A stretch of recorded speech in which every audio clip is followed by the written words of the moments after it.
chilly. And, oh, by the way, look at that flag, man. That is absolutely beautiful. That is, it's enormous. I don't know how tall it is, but it's tall as the trees. XC1 Pro Class off and rolling. How about this, Johnny?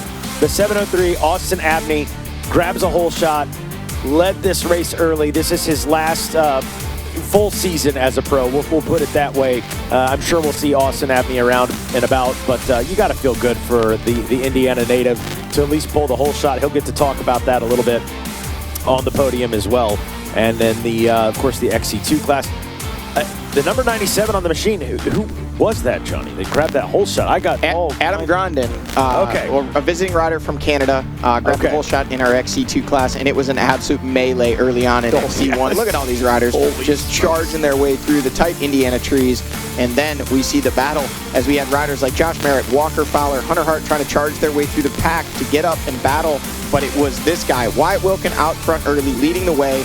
Bryson Neal, slow to track him down, but once he got his mojo going, he just proved to be too much for everybody and was able to get around Wyatt. But man, at this point in the race, Wyatt was on rails and just continuing to hold that gap over Bryson Neal.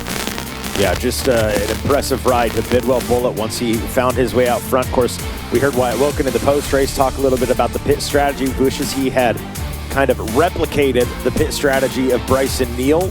Wasn't able to latch onto him, and this was a costly mistake by Wyatt Wilkin there, tagging a tree and really losing some time, and that might have been the big difference maker for him. It was. Being at the end of the race, the gap was only 13 seconds. That was several seconds that Wyatt was off that machine.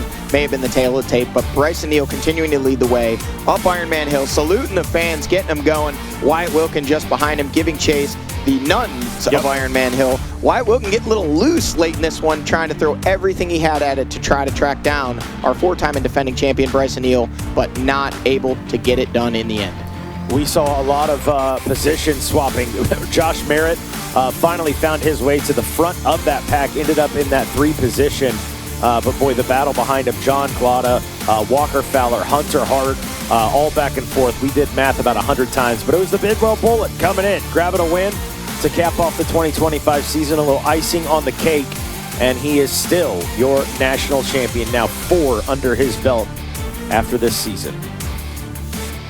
So there is a look at your top 10. Neal, Wilkin, and Merritt rounding out the box. Walker Fowler 4th, Hunter Hart actually ending up 5th. Man, so bad news for John Glotta Jr. outside of the top 10 there, as McGill, the Gator, takes 6th, Stephen Harrell, Boric, Austin Abney, and Jay Shad going to round out your top 10.